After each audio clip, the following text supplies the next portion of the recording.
우리 옆에 분하고 이렇게 인사하겠습니다. 풍성한 나무와 같은 삶을 사시기를 바랍니다. 풍성한 나무와 같은 삶을 사시기를 바랍니다. 아멘. 오늘 여러분이 말씀을 통해서 나는 어떤 나무가 되고 있는가, 그런 생각을 하면서 이 말씀을 여러분 받으시기를 바랍니다. 김형근 교수의 지금 여기서부터 누리며 살아내는 하나님의 나라라는 책이 있습니다. 제가 몇 번 여러분에게 소개해 드린 적이 있죠. 그 책에 보면 이런 내용이 있습니다. 하나님의 나라는 작은 겨자씨를 심는 사람과 적은 누룩을 가루에 넣는 여인과 같은 예수님의 사역에서 시작되었습니다. 하나님께서는 세상을 창조하실 때 무에서 유를 창조하셨듯이 보이지 않는 작은 것에서 위대한 하나님의 나라를 이루십니다. 그래서 보이지 않는 하나님 나라에 대한 겨자씨만한 믿음에서 각자의 하나님의 나라도 시작됩니다. 그것도 네로라 하는 사람들과 더불어 시작된 것이 아니라 작은 사람들, 즉 죄인과 세리와 창녀와 가난한 자와 눈먼 자와 같은 당시 보잘것없는 사람들과 함께 미미하게 시작되었습니다 라고 쓰고 있습니다. 사랑하는 여러분, 여러분도 이미 믿음 가운데서 하나님 나라를 여러분 살고 있음을 잊지 마시기를 바랍니다.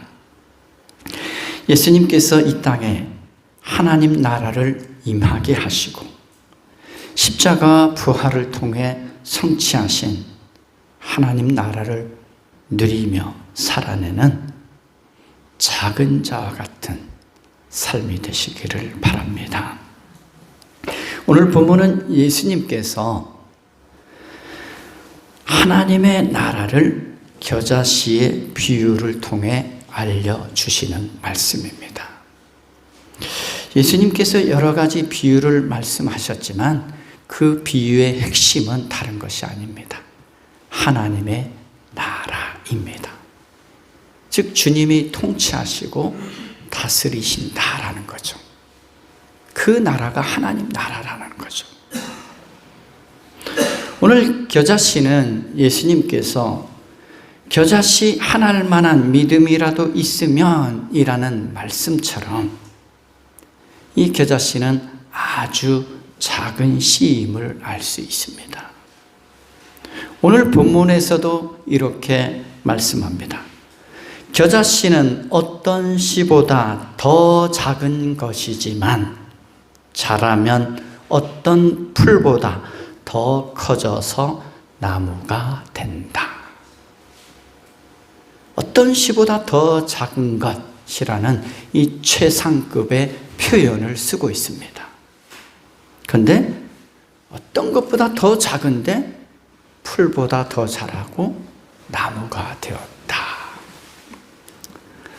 제가 우리 김종수 집사님 꽃을 많이 심어놓고 꽃을 보면서 너무 기뻐요. 저 입구에 있다는 게. 저도 나무 심는 거 참 좋아합니다. 그래서 뽕나무도 심어서 좀 많이 컸죠. 혹시 여러분 무화과나무 교회에서 보신 적 있으세요? 제가 저 무화과나무 전봇대 옆에 우리 간판 옆에 심으면 요만큼 자랐더라고요.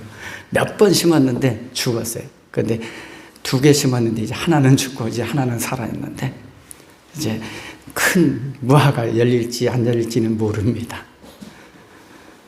제가 또 석류나무 심었는데 꽃은 폈는데 열매를 못 냈더라고요. 우리 하우스 있는데 석류나무 있어요. 그게. 근데 나무가 되는 것을 보면서 저도 기뻐요. 나무가 되는 것을 보면서.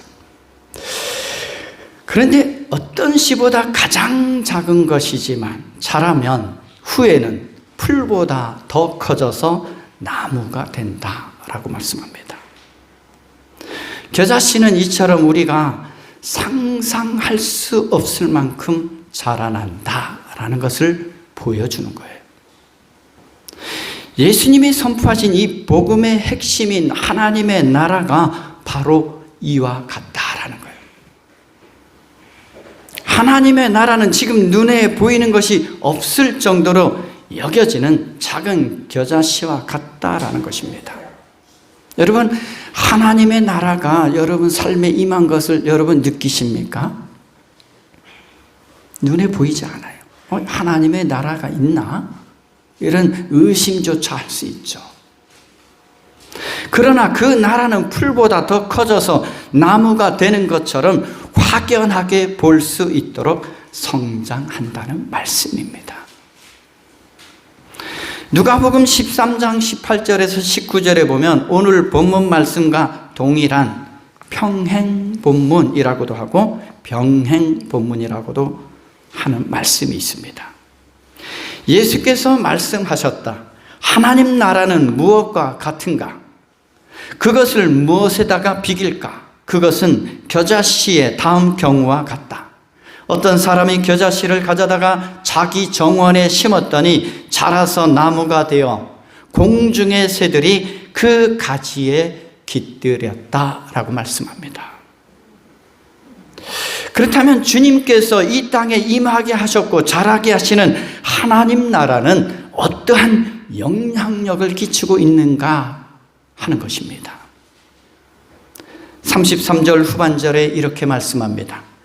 그리하여 공중의 새들이 와서 그 가지에 깃들인다 라고 말씀합니다.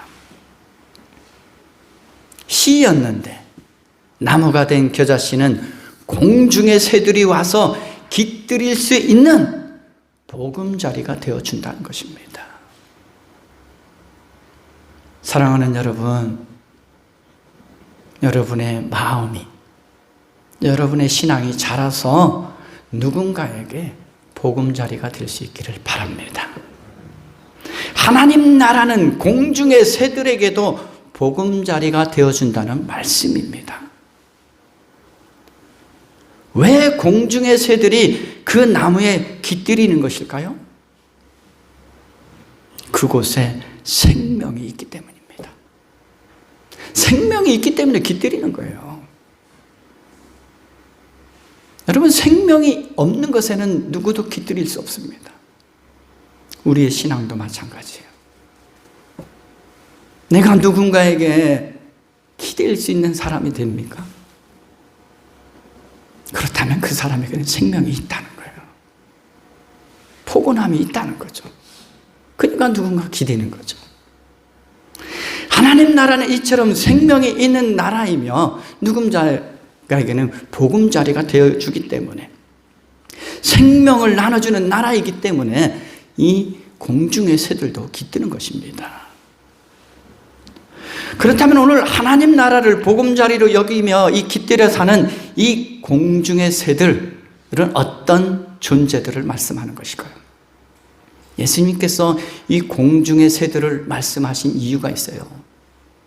아무 그냥 날아다니는 새, 의미 없이 공중의 새라는 표현한 거 아닙니다.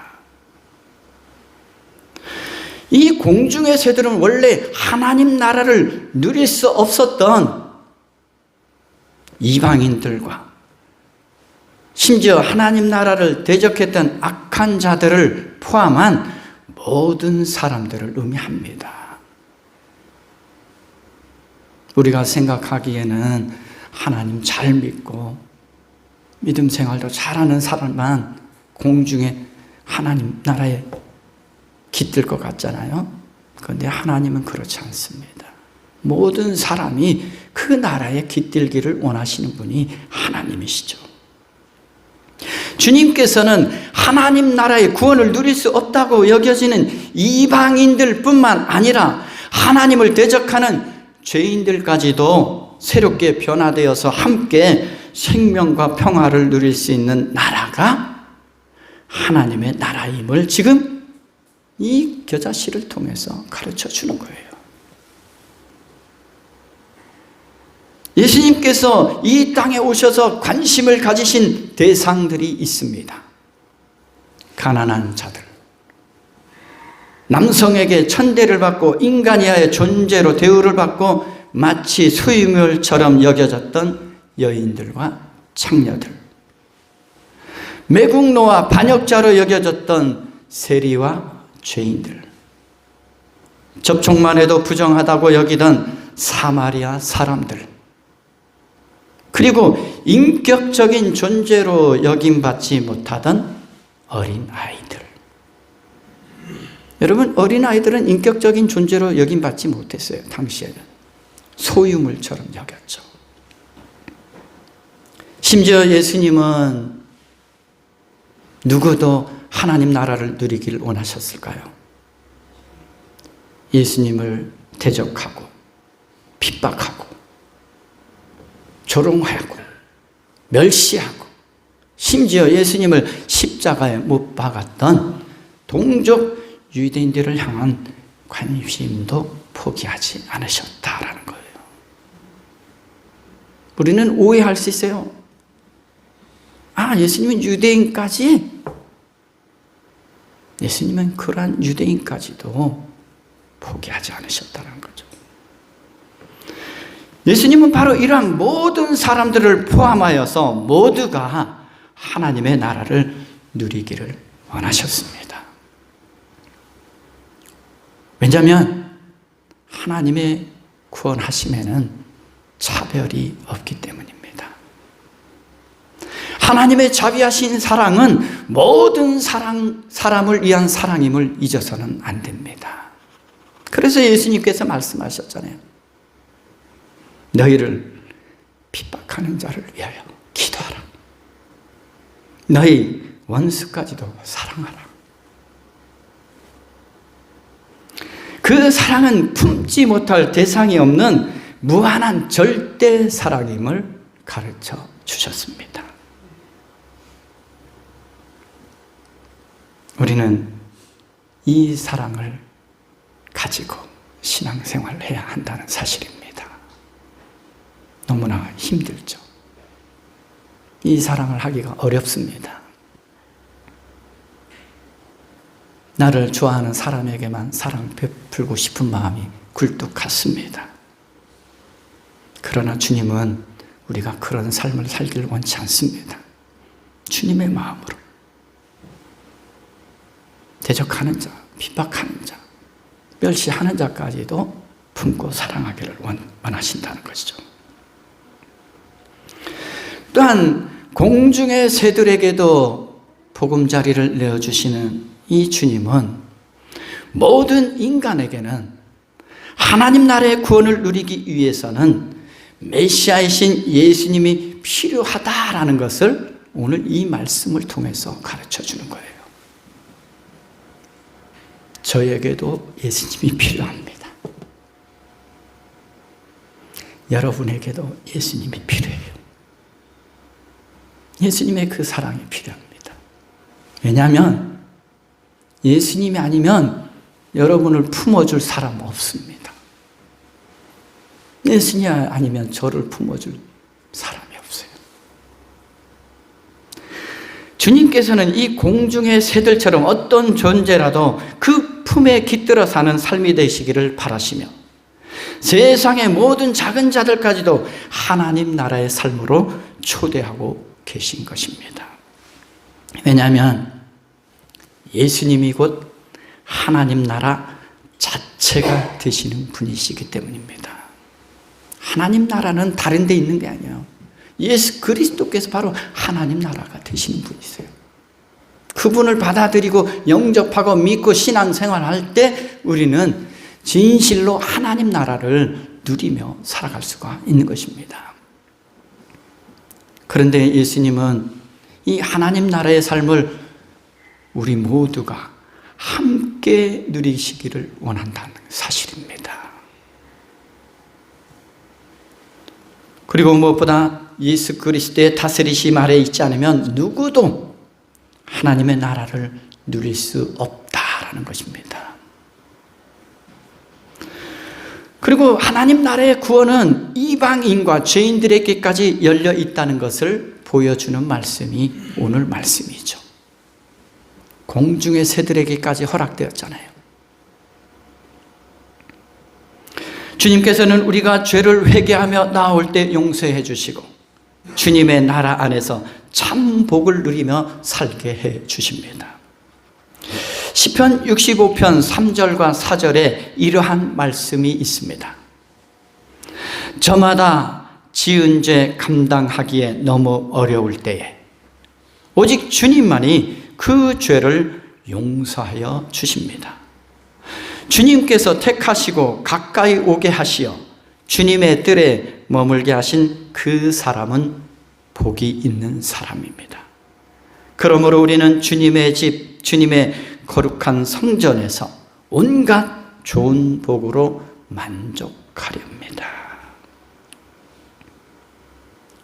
여러분, 우리가 우리의 죄를 감당할 수 있습니까? 그런데 주님이 그 죄를 용서하여 주셔서 우리가 주님의 집에 거룩한 성전에서 함께 예배할 수 있는 인생이 되었다. 그 사실 하나만으로도 우리는 만족하고 감사할 수 있어야 합니다.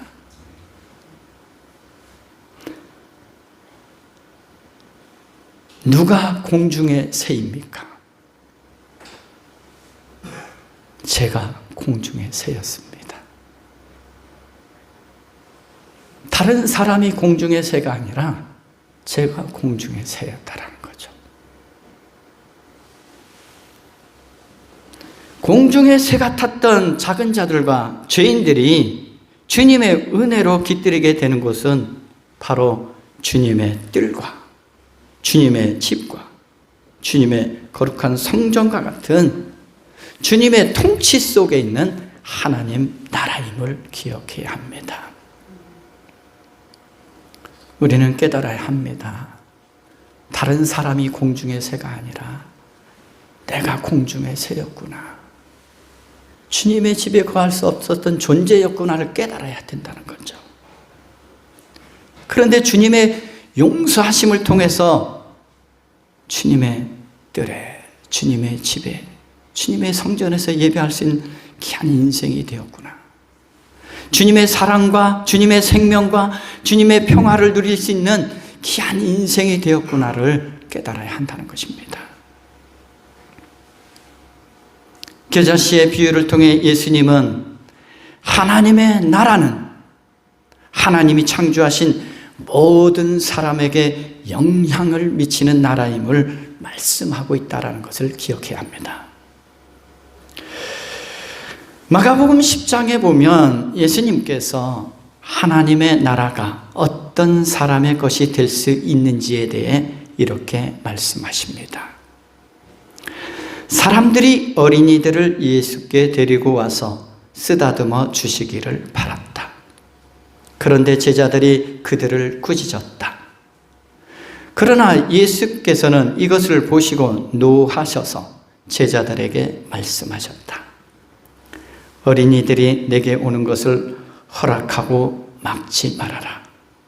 하나님의 나라는 이런 사람들의 것이다. 내가 진정으로 너희에게 말한다. 누구든지 어린 아이와 같이 하나님 나라를 받아들이지 않는 사람은 거기에 들어가지 못할 것이다. 예수님께서는 어린이와 같이 하나님 나라를 받아들이는 사람이 하나님 나라를 얻게 될 것이라고 말씀하십니다. 그렇다면 어린이와 같이 하나님 나라를 받아들인다는 것은 어떤 의미일까요? 어린이들이 예수님을 맞이할 때의 자세입니다. 왜냐하면 하나님 나라는 예수님 자체라 그랬잖아요.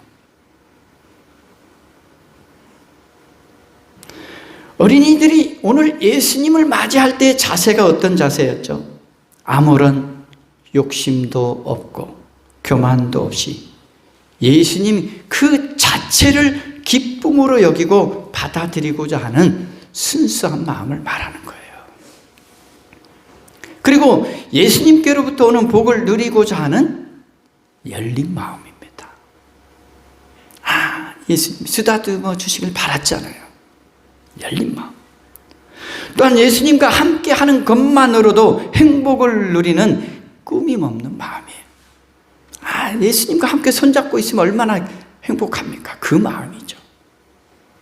그리고 예수님께서 베푸시는 것이라면 무엇이라도 누리고 싶어하는 겸손한 마음, 그 마음을 말합니다.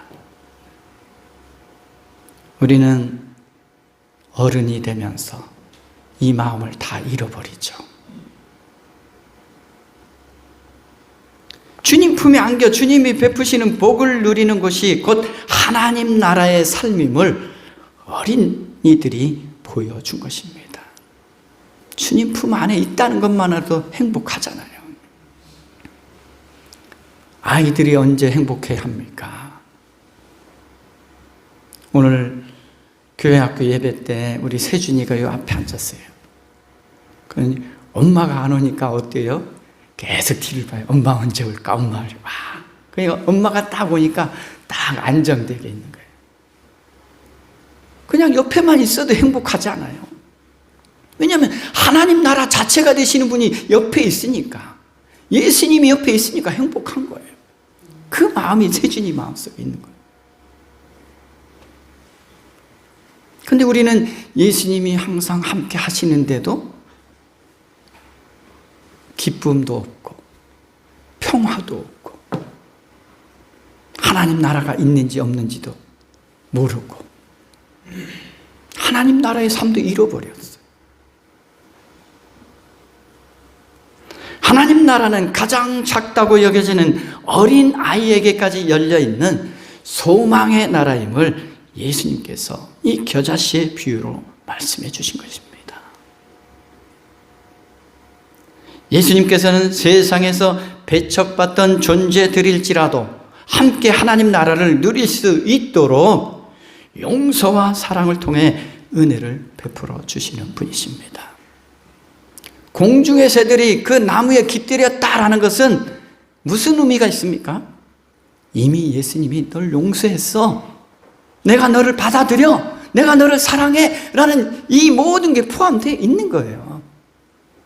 포함되어 있기 때문에 그 속에 보금자리를 틀고 살고 있는 것입니다.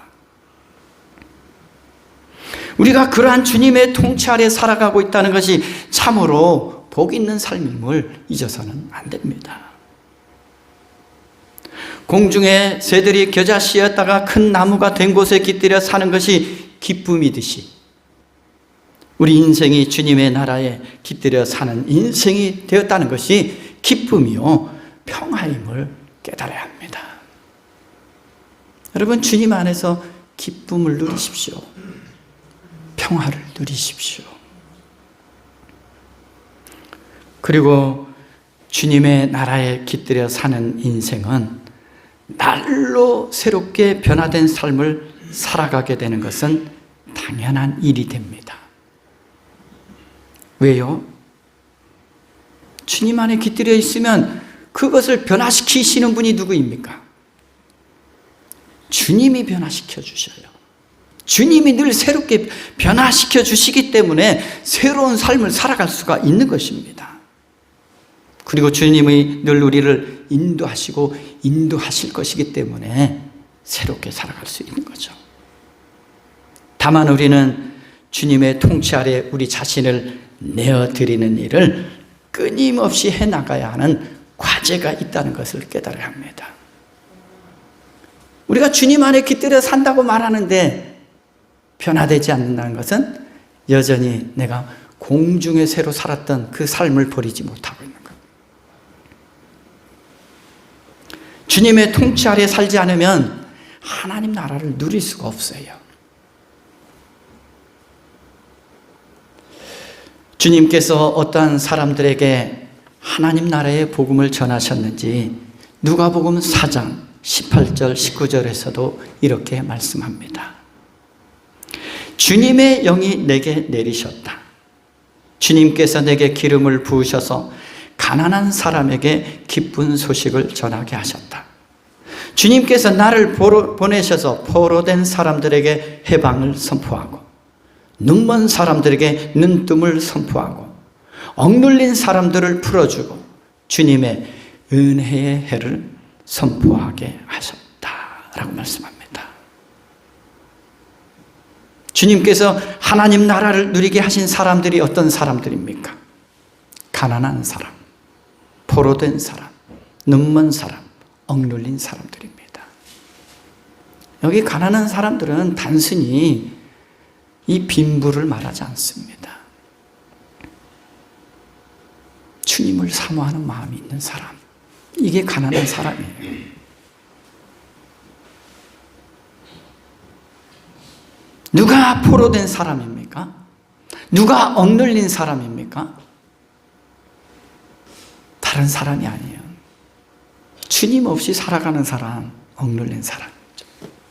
주님 없이 살아가는 사람, 사탄의 포로된 인생으로 살아가는 사람이죠. 그런데 주님께서는 그러한 사람들에게 복음을 전하셨다는 거죠. 눈먼 사람이 누구입니까? 주님이 메시아가 되시고 하나님 나라가 자체가 되시는 분이심을 모르는 사람이 바로 눈먼 사람이죠. 영적인 눈먼 사람이죠. 그런데 주님은 그러한 사람들에게도 복음을 전하셔서 하나님 나라의 삶을 누리게 해주신다는 거죠. 이 범주에서 벗어날 수 있는 사람은 아무도 없습니다. 가난한 사람, 포로된 사람, 눈먼 사람, 억눌린 사람. 내가 바로 그런 삶 속에 있었다라는 거죠. 그런데 주님으로 인해서 우리는 그 나무에 깃든 인생, 하나님 나라에 깃든 인생이 되었다라는 거죠. 우리 인생은 주님의 다스리심 아래 있지 않으면 죄와 사망과 사탄의 포로로, 사탄에게 억눌린 자로 살아갈 수밖에 없습니다. 그러나 오늘 주님의 다스리심을 어린 아이와 같이 받아들이는 인생은 주님 나라를 누릴 수 있고 새롭게 변화된 삶을 살아갈 수가 있습니다. 왜 우린 평생을 신앙생활 해왔어도 주님의 통치를 받지 않는 사람은 그 인격도 그 성품도 변화되지 않을 뿐만 아니라 자신의 완고한 마음이 자신의 주인이 되기 때문에 하나님 나라를 온전히 누릴 수가 없는 것입니다. 주님께서는 어린 아이와 같이 그 통치를 받아들이는 우리 안에서 역사하시기 때문입니다. 그러므로 우리는 주님의 다스림을 어린아이와 같이 받아들이시기를 바랍니다. 어린아이와 같이 받아들이면 주님 주시는 자유와 평화와 기쁨을 마음껏 누릴 수 있어요. 또한 우리는 원래 공중의 새들처럼 하나님 나라를 누릴 수 있던 자격이 있던 사람이 아니었다라는 것을 깨달아야 합니다. 그럼에도 하나님께서는 공중의 새들에게 복음 자리를 주신 것처럼 우리에게도 주님 안에서 하나님 나라의 삶을 살아갈 수 있도록 사랑과 용서를 베풀어 주셨음을 기억해야 합니다. 주님께서 자라게 하시는 하나님 나라를 주님께서는 다시 오실 때에 완성하실 것입니다. 우리는 주님께서 완성하실 하나님 나라를 바라보며 지금 현재 주어진 삶에서도 하나님 나라에 속하여 그 안에 깃들여 살 수 있는, 그리고 그 안에 깃들여서 살 뿐만 아니라 하나님 주시는 기쁨과 평화를 누리는 그런 복 있는 삶이 되시기를 주님의 이름으로 기원합니다. 기도하겠습니다. 자비하신 하나님 아버지, 저희들을 불쌍히 여겨주셔서 용서와 사랑을 베풀어 주시고 주님의 품 안에 깃들여 살 수 있는 귀한 인생이 되게 하여 주신 것 감사합니다. 주님의 품 안에서 새들처럼 마음껏 노래하고 마음껏 지적이고 마음껏 날개치는 저희들의 인생이 되게 하여 주옵소서. 주님의 다스림을 벗어나 사는 어리석은 눈먼자와 같은 인생 되지 않게 하여 주옵소서. 감사를 드리며 예수 그리스도 이름으로 기도드립니다. 아멘.